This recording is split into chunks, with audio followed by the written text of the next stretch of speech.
So I wanted to build a small little gadget and device that I could put inside the hive and see how that works. And then that started around 2015 or 2016, if I remember correctly. So that was the initial, purpose for HivePulse, which obviously has evolved over time, and we've ended up building a platform that's, I think, used globally at the moment. So if I get into the details, so basically what the sensor does is that it collects things like humidity and temperature of the hive, which is the internal. So honeybees are well known for regulating their internal dynamics, which is the humidity and temperature inside the hive. They go 35 degrees to 60% humidity.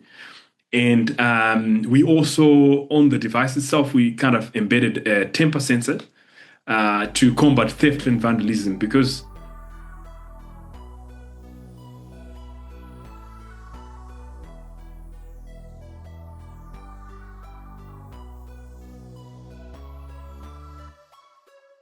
The Roots of the Science podcast with your girl, Anne with an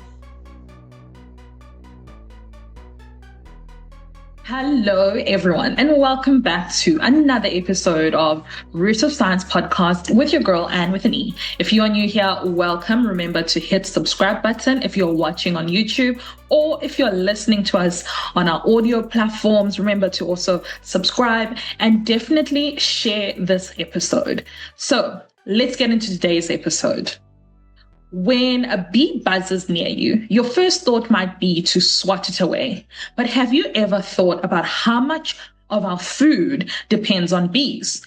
Or what happens when those tiny pollinators disappear? In today's episode, we explore why protecting these tiny pollinators might just protect us all. Today, we'll be talking to Albert Mutangiri. He is the CEO of Bluebeam Software and the creator of HivePulse, which is a smart beehive monitoring device. He is a lifelong beekeeper, and Albert is passionate about urban beekeeping and using technology to make life easier, safer, and more productive for bee production.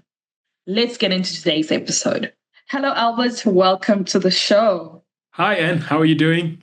I'm good. I'm good. So happy to have you on today. Yeah, thanks. Thanks so much for having me. Okay, so Albert, for those who might not know who you are, could you kindly tell us a bit about yourself and really start the story for us on what inspired you to focus on urban beekeeping? Okay, cool. My name is Albert Mutangiri, and I am an avid beekeeper. I'm the founder at Bluebeam Software, which is a software engineering company based in South Africa.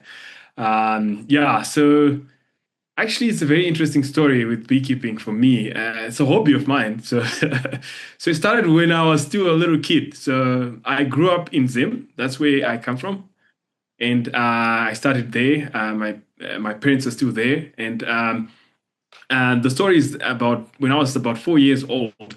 My siblings were a little bit older than me. They would go to school, and I'll stay around with my moms. My moms used to grow a lot of pumpkins, so different varieties of pumpkins. So in the remote rural areas. So I would spend a lot of my time actually playing around and watching the bees go in and collect pollen, and these yellow big flowers kind of inspired me when I was still a little kid. And I think I had that passion since then. So fast forward about 30 years, 35 years, when I was about 35 years fast forward, I had a backyard tree, a gum tree that was flowering every springtime, and I decided to put a hive there, and that's how it started.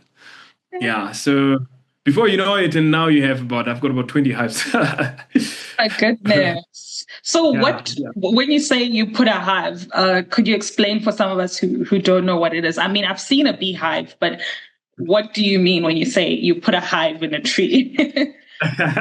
Okay, so look, I mean, so with bees, you have to obviously have a colony of bees, which is a swarm of bees that Okay. needs to move inside. So honeybees in urban areas usually they because the populations of us as humans, we've obviously occupied the urban areas, and most of the forests have been sort of decimated, and bees don't have anywhere to nest or Mm, create nests. So bees are constantly looking for suitable nests to grow their brood. So basically, so you see that a lot of urban areas, a lot of bees go into houses, like they'll go into chimney and form a nest there, Oh, and people are always looking for someone to remove them. So what I did is that I just put a beehive. I went and bought a beehive actually, wow. a Kenyan beehive. It's one of those long horizontal hives.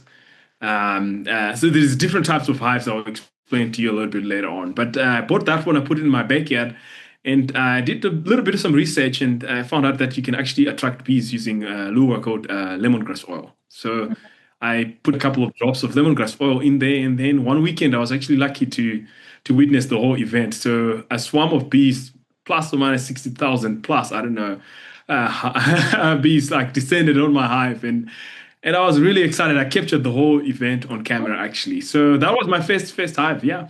Wow, that's so brilliant. It's pretty exciting. So, why did you think, okay, I need to have a beehive, apart from your interest and the hobby? For someone who's listening, it's like Albert, why do bees actually matter? I see them, like you said, they come into my house, they sometimes sting me and it hurts, but like, why does it matter for you to have these 60,000 bees or the colonies? I mean, the hives that you already have. Okay, cool. So interesting part of it is that I think I think there's one equation to it, right? Pollination is goes to food security. So if without bees, definitely, I mean, we as humans we won't have the food that we eat on a daily basis. You see, bees pollinate 75% of our crops, which we eat, and include fruits, vegetables, nuts, seeds, and the like. So if we don't have bees, I mean, the yield and the crop quality suffers, and obviously that will shoot the prices for food. So it's really crucial for a lot of people to actually understand that actually most of our food really is the food that we eat on a daily basis highly dependent on pollination from bees. On the other note, it's like there's the economic value of it. If you look at the whole value chain, from beekeeping to the guys that are making the hives, I mean that's something that if you're a farmer and you have a hive and you can sell some of the excess of honey that you make, I think that's also a lucrative business model, if I would say it that way. Well, honestly, it's a win-win for us, for the ecosystem, as well as for the farmers. This really, you've painted that picture for us. So let's speak practical terms, right? So if somebody is like you and they might have this interest, what are some of the first steps for somebody who's living in the city or wherever to have a beehive in their backyard, balcony, or in their rooftop? Yeah, it's quite a complicated case, actually. Surprisingly, when I started with my hive, I didn't know that there's actually city buy-in laws that prevent you from having a hive in your backyard. So there's one key factor you need to consider here is actually in urban areas, heavily populated areas, the legal laws don't allow you to have a hive in your backyard or in the roof per se. So you have to apply for a permit. So you apply to the city council for a permit to have beehives in your backyard, and they will come to your house actually and inspect your house and go look at your backyard. Is there enough space between you and your neighbors? So there's a bit of some some of these technicalities that you have to go through initially. So, but once you have the license and then or a permit, if I would say it that way, then it's fairly easy that you have a hive. Usually, they give you an option to have one hive only, because our African honeybee is quite defensive when it's got honey. So it's most likely during this springtime that the bees are a bit defensive because they protect their honey. So you don't want your neighbor getting stung, if you have a beehive in your backyard. So something like that. So the practicality, so I'd say that's one thing that you need to do. The second thing is that you need to have at least the tools to maintain a hive. You need to have a bee suit. Always protect yourself whenever you're working on bees and the like. And then you need also the tools like Hive 2, the hives, and all those other things that in the smoker, by the way. So you need to smoke your bees before you actually open the hive. This basically is a process of making them calm. So there's this story that if you bees have instinctively, grown this trait that if it's burning outside or there's a fire coming, and they just get into this mode where they'll consume as much honey as possible so that they can fly away. So once they gorge themselves on honey, they're not interested in stinging you. It becomes sluggish, that kind of thing. Yeah. So you need a set of tools to actually, work the hive. So I would say those are the pretty much, basic tools to get you going. That's so interesting. I think sometimes, well, I'm learning a lot here, and I'm sure our listeners listening to some of these things, we are learning as well.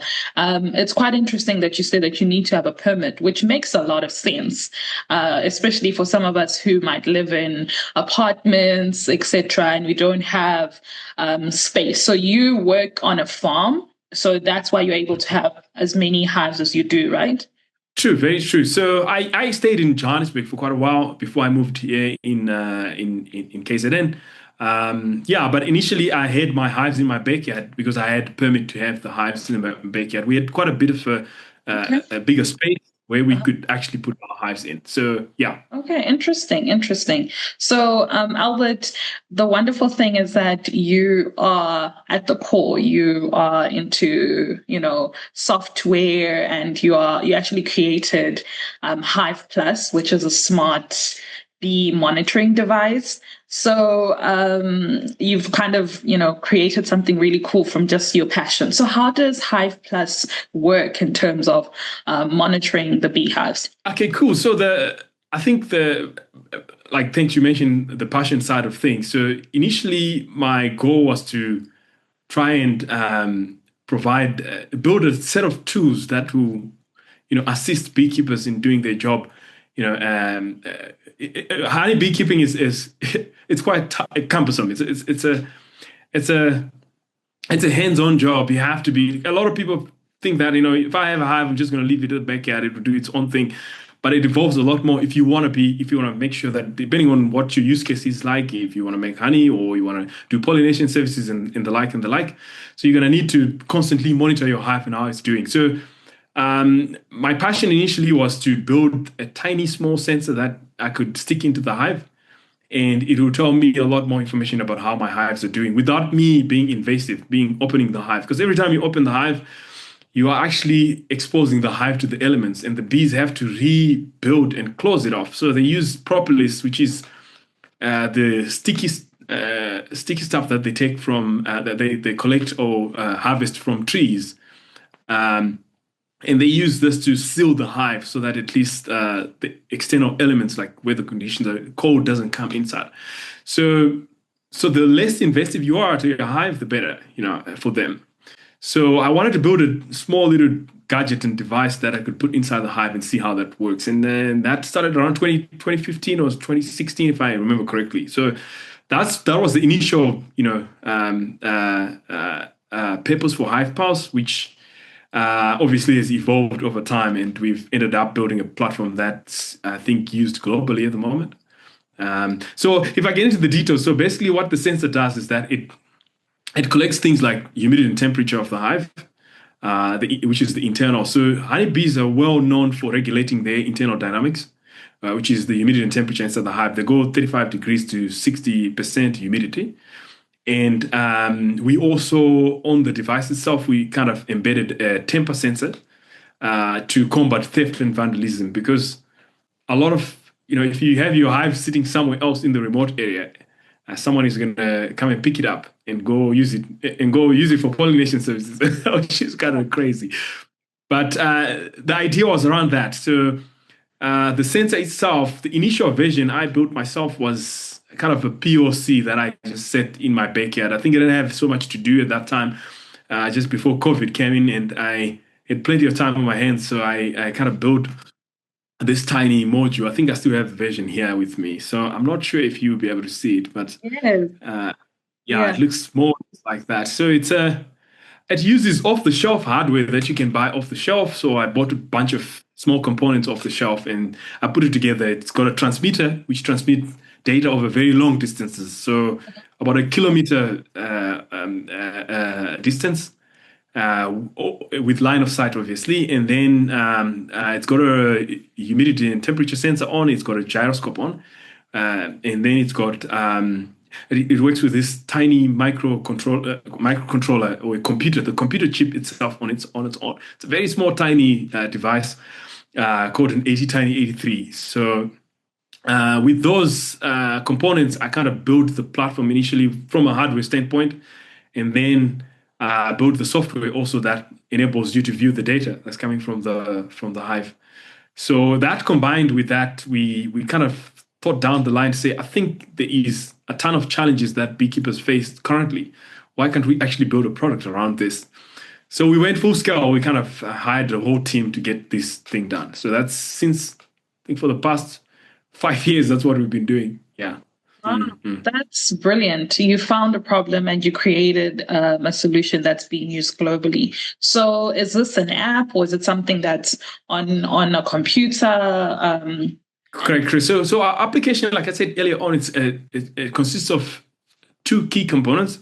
One is the hardware. So hardware, we talk of things like hive markers. So we got something like this. This is a hive marker. It's got a QR code on it, and it's got an NFC embedded chip on it. Okay. But on the back of the side of it, you can actually write. It's writable. So you can use any marker that you can erase, because we kind of felt like, as a beekeeper, most of the guys use a small little book where they write their notes, what I did on this hive on this particular date. So what we do is that we provide them with this set of tools that will make their life a little bit easier. So they can write at the back here, and they scan this with the mobile app, and then we create a timeline. So a timeline of events for all the hive inspections that you've done.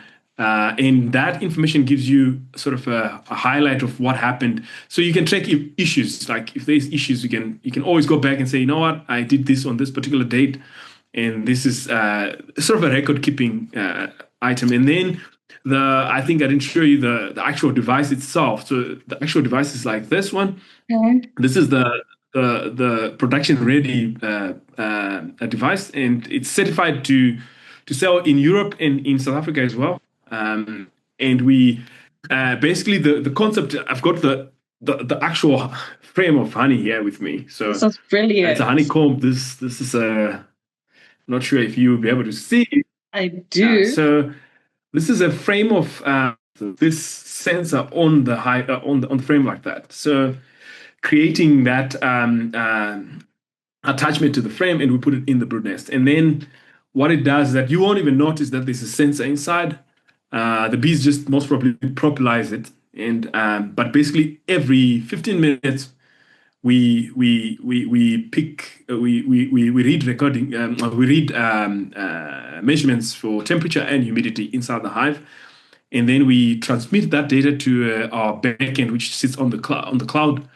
And you can have access to that data either via a mobile device or via your normal desktop web browser. And that information is really crucial, because what we're doing with that information is that we sort of have a machine learning model that we created. This machine learning model understands the hives that are not doing well and the hives that are doing well using the data that we're collecting. So if we know that the hive is not doing well and needs intervention, you can literally just go and focus on that hive. Those hives that are not doing well, you can open those, and either if they need more storage, or they're running out of resources and things like that, it could feed a sugar syrup, or if there is an issue with pests and diseases like varroa mites and things like that, you can also intervene from that angle as well. Yeah. So our app kind of works with the hardware side of things, and then the software, which is available on the mobile app and the web application.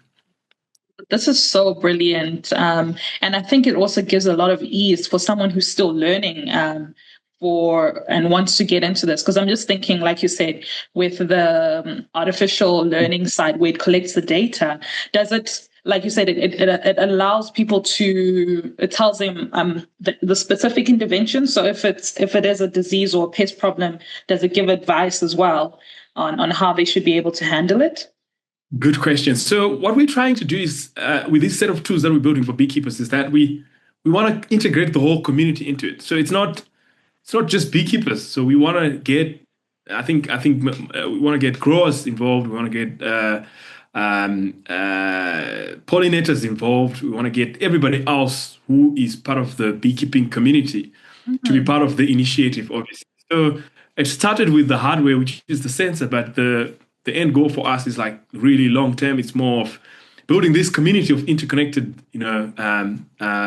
communities. But if I, for example, if I harvest my honey from my apiary on this particular location, but using our technologies and tools, we can easily tell the source of that honey, where it's coming from, and we can also tell you the forage in that particular area, like what kind of trees are your bees collecting nectar from, based on the forage feature that we have on the platform, which kind of highlights the forage, the type of trees that you have in that area, and the pollen and nectar value.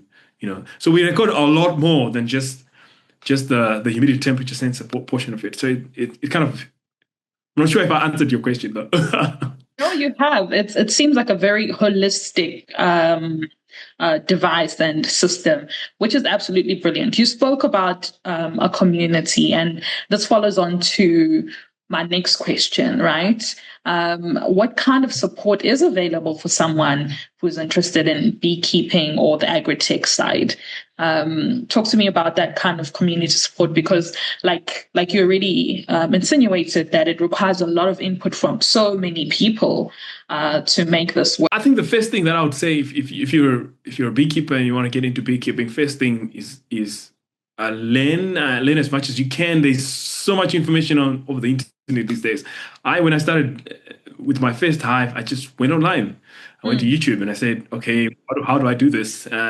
I subscribed to a bunch of community members who have been doing beekeeping for years, and they've got a ton of information Yeah. that kind of got me going initially. But I know there is initiatives in the non-governmental organizations that are kind of running these initiatives where they empower. For example, I know one for women specifically in South Africa, where they go into communities and they give them a bunch of hives. And once they give them a bunch of hives, then they can actually, learn to do beekeeping, and they'll sell that honey back to the NGO or something like that. Okay. So there is all these initiatives that are either government funded or non-government organizations, or if you just like an individual like myself who's keen on beekeeping, I think the thing is, let's just start. If you just start with one hive, usually I recommend starting with two hives because you can compare. What's Okay. happening on this hive and what's happening on this. So it helps a lot more. And then I would recommend YouTube. If you don't have access to YouTube, there is options to join communities like Sabio. I think Sabio is one of the biggest communities in South Africa, specifically in South Africa, that I know, that has got a huge community of beekeepers, and either hobbies, commercial beekeepers, or guys that are in the, who are interested in the whole supply chain of bee equipment, beekeeping, and you name it. So I think that would be the starting point for someone who's kind of keen into that kind of into beekeeping, or who's passionate about it. Brilliant. I'm glad that there is a lot of support and community support. So if you're listening to this and you've been inspired, definitely go and check out those resources. So Albert, let's talk about some of the maybe not so nice times or some of the challenges. And specifically, you've been doing this for a very long time. If you could go back, what advice would you give to yourself when you were just starting versus what you know now? Yeah, if I can tell you, I mean, product development is hard, incredibly hard. I Yeah. think, look, we're a technology company. We've got about maybe 30 engineers on the team. That's what pays the bills. That's the bread and butter for us. The product development is, it's a division within the company. So Okay. we're trying to build, like I said, we were trying to find issues within the particular industries, and we go build a solution for that. Brilliant. But look, we're technical people. I mean, I'm a technical person. suck with marketing and all that other stuff. So we can build stuff, but again, with product development, you have to. There is a lot that is involved than just you could build a fantastic product, but you also need to be able to scale that product. You need also to be able to distribute it. So I think we've learned a lot of lessons from that particular experience. But one thing that I would just say, if I'm going to give advice around this, I think persistence, patience, and passion is unbeatable. So usually, if you're gonna win, you're gonna have to just be persistent in what you're doing, whatever it is. I'm one guy who's really persistent, and like I said, I mean, this started as a hobby, but we do have a customer base across the globe. There is people using our platform in the US, in Europe. One of the things that I didn't mention, our platform actually just works without. You don't have to have the tools that I showed you now, like the sensor. And, you can just go in, register, and actually use it as a record keeping or a record keeping tool for. You can create your hives. Once you create your hives, you can have forage also as well, which is also a component. You can when you do harvest. So it's quite diverse.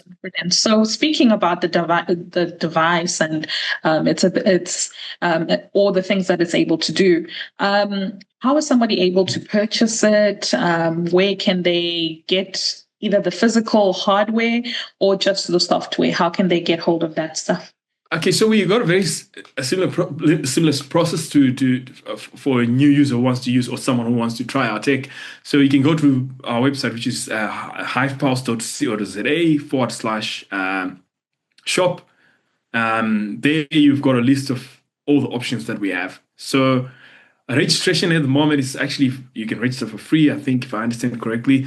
And then depending on the number of hives that you have, then you get charged for that. So we've got kind of different tiers.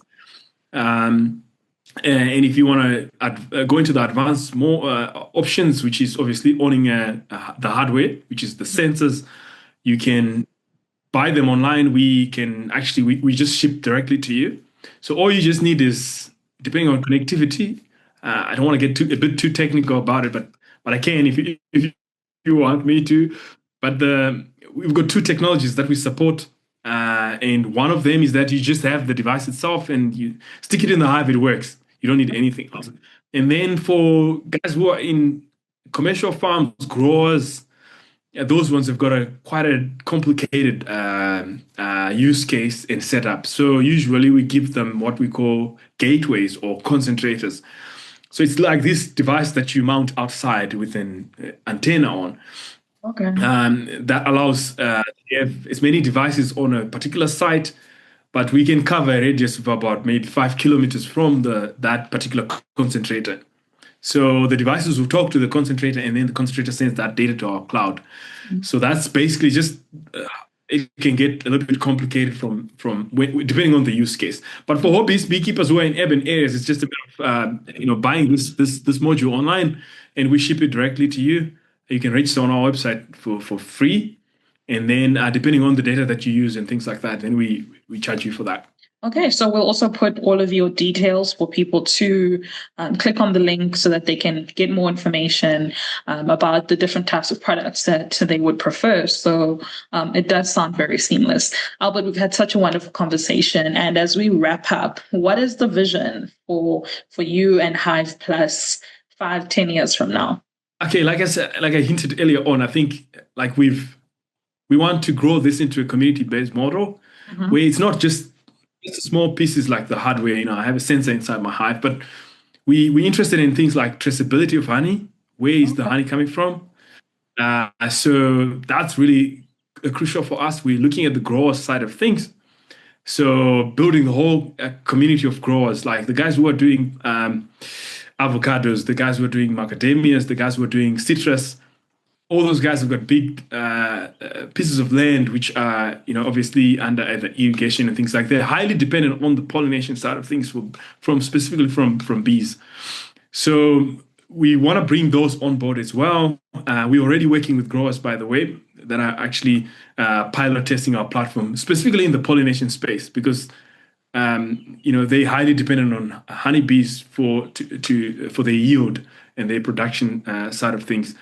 And then we're also looking at, I think we're looking at going into other markets that we haven't tried yet. I think Africa is a big one for us. UAE, Australia, and New Zealand. We're also trying to get into there as well. So there is a lot that's staked up for us. From a technical standpoint, we're constantly building. We're not stopping. So yeah. If I can summarize it that way, I think there's a lot more that's coming up that we want to try and improve the product long term. It sounds really, really exciting, and I wish you all of the best.